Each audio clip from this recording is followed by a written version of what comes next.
Chers frères et sœurs en islam, Assalamu alaikum wa rahmatullahi ta'ala wa barakatuh. Nous allons consacrer aujourd'hui notre chronique Ramadan à la réponse des différentes questions qui nous sont parvenues. Première question, j'ai vomi à 7 heures du matin en plein Ramadan. Mon jeûne est-il valable? Si le vomissement est fait de façon volontaire, dans ce cas, le jeûne est tout à fait annulé. Et tu seras dans l'obligation de compenser ce jour à la fin du Ramadan, bien entendu. Mais si le vomissement est fait de façon involontaire et que par la suite, il n'y a pas de retour d'aliments dans l'estomac, le jeûne reste valable. Le prophète Muhammad nous dit quiconque vomit de façon volontaire doit refaire son jeûne.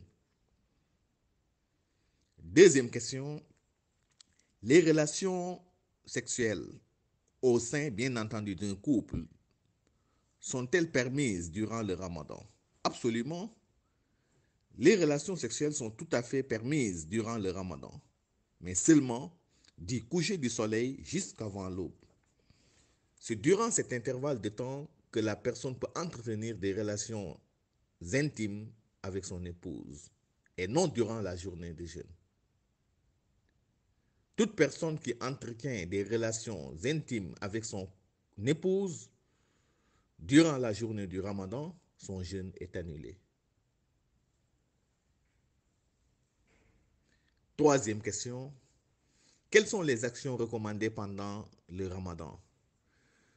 Pour les actions qui sont recommandées pendant le Ramadan, elles sont nombreuses. On peut en citer l'aumône. L'aumône est très recommandée pendant le Ramadan. Le prophète Mohammed sallallahu alayhi wa sallam nous dit Afdalu sadaqatin sadaqatun fi Ramadan, que la meilleure aumône est celle accomplie durant le Ramadan. Il y a aussi sur les actes recommandés les prières surrogatoires, communément appelées nafila chez nous. Ces prières sont fortement recommandées pendant le Ramadan. Le prophète nous dit sallallahu alayhi wa sallam Man qama ramadana imanan wa ihtisaba ghuffira lahu ma taqaddama min dhanbi. Quiconque se lève pour prier pendant la nuit du Ramadan avec foi et en comptant sur la récompense divine verra tous ses péchés antérieurs effacés. Il y a également sur les actions recommandées la Umrah, qui est le petit pèlerinage. Il y a la lecture du Saint-Coran, entre autres. Toutes ces actions-là sont fortement recommandées durant le Ramadan. Quatrième question. Je me suis réveillé à 8 heures du matin durant, bien entendu, le Ramadan, sans avoir pris le repas de fin de nuit. Que dois-je faire? Oui, là, vous continuez tout simplement votre jeûne et il sera tout à fait valable. Le fait de ne pas prendre le repas de fin de nuit, communément appelé khid de chez nous, ne peut en aucun cas vous empêcher d'observer le jeûne. Le prophète Muhammad sallallahu alayhi wa sallam nous dit Tasakharu fa inna fi sahuri baraka. Prenez le repas de fin de nuit car il est de toute bénédiction. Mais le fait de ne pas le prendre, cela n'annule en aucun cas le jeûne et ne peut en aucun cas également vous empêcher d'observer le jeûne.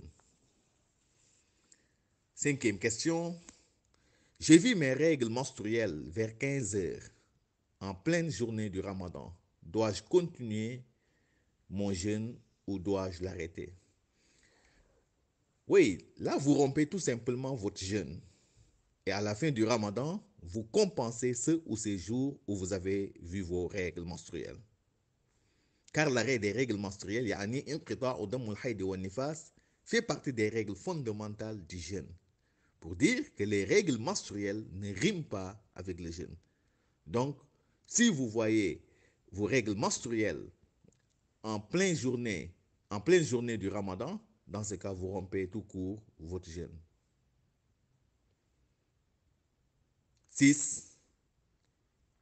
Après des relations intimes avec mon épouse, en période de Ramadan, bien entendu, je me suis endormi et je ne me suis réveillé qu'après la prière du matin, à 7 heures plus précisément. Mon jeûne de ce jour est-il valable dans la mesure où je n'ai pas accompli mes grandes ablutions?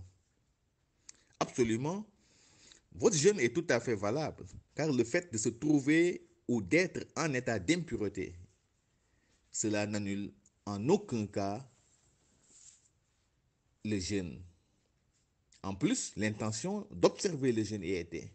Donc, une fois réveillé, vous accomplissez tout simplement vos grandes ablutions, puis vous continuez votre jeûne. Dois-je formuler l'intention d'observer le jeûne tous les jours ou pas?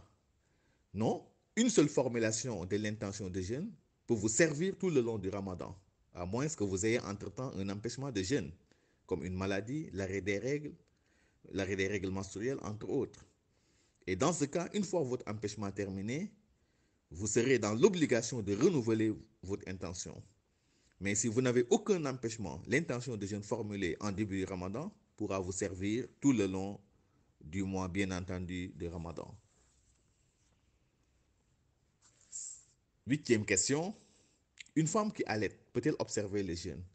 Pour la femme qui allaite, si elle craint de priver son bébé d'allaitement ou qu'elle n'a pas d'autre possibilité, là, elle rompt tout simplement son jeûne pour le remettre à plus tard, c'est-à-dire dès qu'elle sera disponible.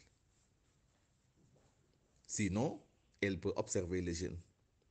C'est-à-dire, si elle a d'autres moyens, ou bien si elle ne prive pas son bébé d'allaitement. 9. Ma mère est malade, mais elle s'efforce d'observer le jeûne malgré l'interdiction du médecin. Que dit l'islam dans une pareille situation? Oui, l'islam lui dit tout simplement d'arrêter le jeûne et une fois guérie, elle va compenser le nombre de jours rompus.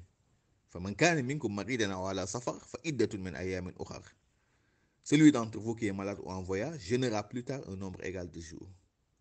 En plus, le jeûne d'un malade qui craint pour sa vie, cela est formellement interdit par la législation islamique.